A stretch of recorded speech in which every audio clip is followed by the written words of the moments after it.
with a beam ceiling supported by unfluted ionic columns, a heavy molded cornice, and a two-tiered paneled wainscot. The staircase rises from a spiral pillar with simple curved scrolls ornamenting the treads. Local construction and development company Saga is starting to renovate the hotel.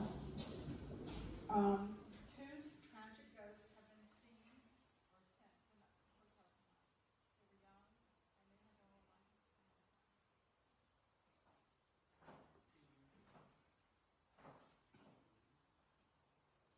They were young and they had all life. I'm Grace Emery, and I'm Eva Harrell. We've been to Elizabeth City before, on February 29th, 1921. That's when Grace and I lost our lives, right here at the Southern Hotel. My husband, John Emery, killed us in a fit of jealousy. We can tell you about that night. Grace and I both lived in Norfolk. I was 18 years old and something of a Daniel Richardson. It was later sold to George Decatur Poole and then to merchant William Charles Glover. It is Elizabeth City's largest antebellum home. There are no less than 8 fireplaces inside, as well as the original hardwood floors. The home is now a popular inn. So, if I've already gotten your ticket, Bought this house in 1869. He and his wife, Elizabeth Fletcher Poole, lived here until their deaths in the 1880s. The Poole family was a very prominent family in northeastern North Carolina in the 19th century. George's brother, John, served as a U.S. Senator. His other brother, Solomon, was the president of University of North Carolina at Chapel Hill. Still another brother, William Gaskins Poole, became a doctor and was the first person to build a cottage on the ocean front in Nag's Head. It was at his cottage where he was staying in 1869 that he came across a mysterious portrait. Little Sisters of Charity, you may have heard of us. Madam, she's dead. And you are here in the Edwin Idlet home. In 1936, he lost this beautiful place due to the Depression. It was bought by the diocese in Raleigh for the St. Dominic sisters who ran the parochial school here on Main Street. Was anybody living here at that time? Anybody remember the Catholic school? Thank you, Dust. Just down the street. Anyway, this terrible tragedy has befallen us here, or the Sisters of Dominic, not Little Sisters of Charity. And I think that they may have a little bit of explaining to do. So I'm going to step out and get them for you. Excuse me. Sister? Sister! Oh, visitors! I'm afraid you caught us at a very difficult time. Yes, see, our dear friend, Sister Elizabeth, seems to have met her demise. We are most upset. She was visiting us from New Jersey. She came here on a train, but I suppose she'll be going back in a box. There, sister. We all have to go sometime. Besides, she was 90, and she went very quickly, which is a blessing. We were just down the street at a party. It was we were at St. Elizabeth's Church, and it was a parish celebration, and a party marking Sister Elizabeth's 90th birthday. And when we were walking home, she just collapsed right in front of the convent. Thank goodness for Charles Gordon. Oh, he was driving by, and he must have seen us huddled on the sidewalk in distress somehow, and, well, he drove by, but he backed up and helped us out, but he was going about 60 miles an hour. Like Mario Andretti. Vroom, vroom. Anyway, Mr. Gordon went and got Dr. Nash and he brought her into the house. And that's when Dr. Nash pronounced her dead. Charles Gordon gave us his coat to cover the body. We're just waiting for Twyford's.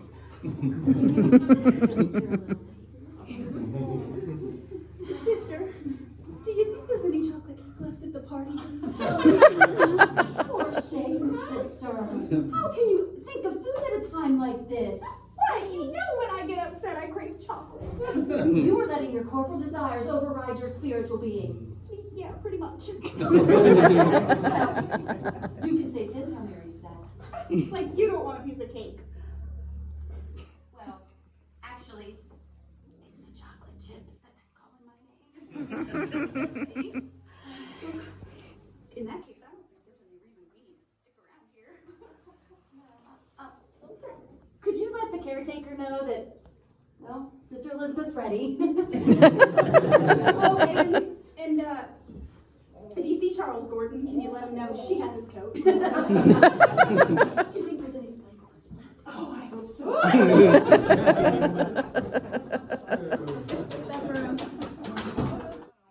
Isn't that the TV? Sort of.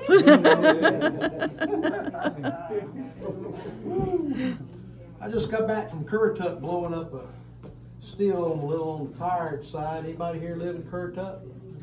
No? Well, y'all lucky then. I was going to tell you to go check your backyard. That was the last crowd. My name's Benny Halstead, and I used to be the ABC officer here. I was for 50 years. I really enjoyed my job. I'm going to tell you a little bit about it. Back when I started was at the end of the Prohibition. Well, you'd think because people can now go out and buy a drink legally that they would, but moonshiners really loved it. We came up World War II, business was good, they kept making shine, and I kept arresting them. But this went on, but this was a good place to make moonshine. We have rivers and swamps and forests and old houses and stuff, people hiding steels everywhere. So we'd go find them. Now the way you had to go about this, you had to have the patience of Job and the speed of a gazelle. That's a high-speed deer. Anyway, I had both. I was fast. And I had a lot of patience. What we would do is we'd go out, if we found a steal, we'd camp out. And we'd stay there for a couple of days, maybe a week. And when the owner came, we'd catch them. Well, if the owner saw us first, they'd take off running. That's where the high-speed deer thing come in. I'd take off running after them. And we chased. And I've chased people all over this area, all around the Albemarle area, chasing these moonshine makers. Now, they would buy because of who they were good people, but they were still breaking the law. But it wasn't dangerous, really. We kind of had a gentleman's agreement. I won't shoot you if you don't shoot me, please. And that's the way things got along there. It was a simpler time. Everything was good. It went along that way. I'll give you a good example. A.D. Brahm and myself, we went over to Currituck one time. There was a steal over there we knew about. We went and sat there, checked it out, make sure the guy didn't come in. It was owned by a man named Cortelius Stone. Well, he wasn't there, so we came back home. And we're driving back to Elizabeth City down the road, and it's raining. You know how it rains around here. It starts raining really hard, and it gets dark and nasty. That's when I had a flat tire. Well, we wanted to change the flat tire, and that's when I didn't have a jack. So we're on the side of the road trying to wave somebody down. People driving by, we're waving. Well, everybody around here is so friendly. They wave back. Well, the car finally did stop, and that car was driven by Cortelius, the guy that we were looking for. Anyway, he came, he had a jack, he changed the tire for me, and that was really nice. I appreciated that. And I told him, I said, Cortelius, we found your steel over at Currituck. I said, you've been really nice to us tonight, so I'm going to give you 2 weeks to move it. And when you move a steel, it really disrupts production, so that's just as good as blowing it up. So give him 2 weeks. Well, 2 weeks roll by. I'm sitting in the office one day, and I go, there's a steel in Currituck I got to check. So I go over there. And you know what? That steel was still there. How many times did I say steel? It was a bunch. You're good. We caught the steel. Well, you know what we did next? We went and got some dynamite. And we stuck that dynamite in that steel and lit the fuse, and boom! We blew that thing all to pieces. We got jumpers. How good she jumped in the air and spun. You gotta watch a ghost. We're transparent, you can see right through us. But that was pretty good. We blew that thing all over Currituck County. Well, Cortelu, he was mad as a wet hen. You ever seen a wet hen? They look kind of nappy looking, yeah, and they're mad. But anyway, he comes in the office. Benny, you blew up my still. I'm like, hey, I gave you 2 weeks to move it. Fair is fair. But that's the way it goes, kind of like the Andy Griffin show, isn't it? You didn't watch it, you need to watch it one time. There's a deputy on there named Barney, he's only got one bullet. Yeah, that's all you need. Anyway, that's the way things go around here. Back then, we didn't have the problems we got now. So, you could deal with criminals. I call them an honest criminal. But they were nice guys, but when they broke the law, and I had to put them away. And I put over 1,200 of them away in a 50-year career. So that was pretty good. Well, little did I know when I started this job that I would meet a sly, conniving, slick operator by the name of Alvin Sawyer. Now, Alvin Sawyer could make some liquor. And he was fast. And he was slick. And he knew where he was going and what he was doing. He was a good man, though.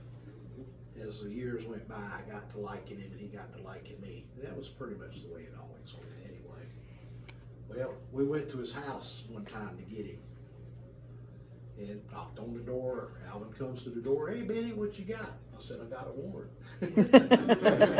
A warrant for your arrest. And he's like, well, just a minute. I said, let me change clothes before we go down to the jail. He didn't want to wear dirty clothes to the jail. And I thank him for that. So he went back there to change clothes. Well, he didn't come back. We went and looked. He went out the window and was gone. So that gazelle-like speed I had, it didn't do any good because I didn't have nothing to chase. He was gone. He disappeared. Then there was another time I went to arrest him, and we were way up in the swamp where it's really dark and the vines and mess and the brown water and all that stuff. And got him, put him in the boat, and we're motoring back. And it's getting dark, and I'm getting lost. I'm lost. I don't know where to go.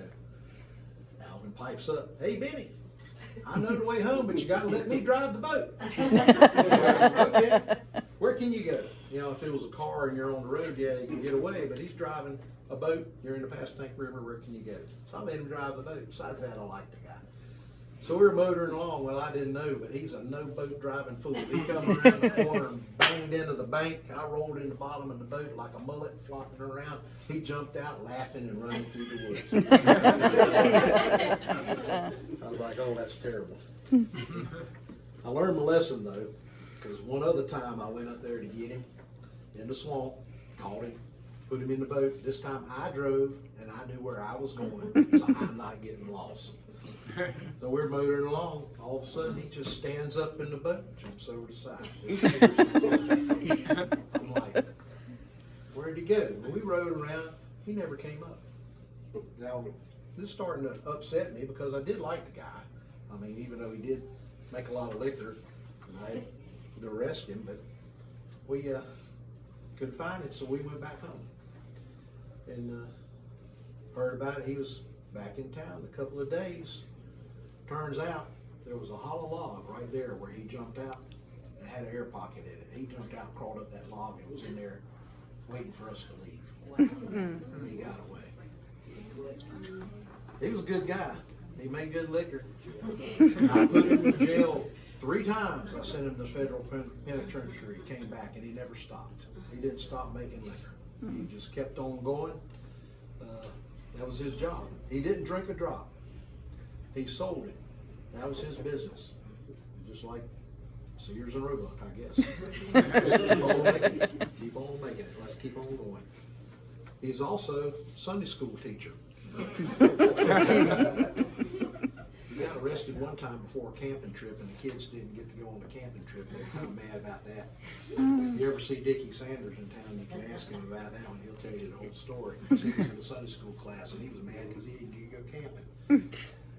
But he could preach. He'd get behind the pulpit, and he'd preach a sermon that'd move the room. I mean, everybody would just, you would feel it. He was a good man. I loved him like a brother. And later on, towards the end of our lives, we were even at the rest home together. And I'd love to tell you all them stories, but you don't have all week. So we'll have to get some new ones, tell some more. I appreciate y'all coming tonight. And Alvin, here's to you, buddy. Legend. This is good stuff right here. Elizabeth City drinking water. Yeah.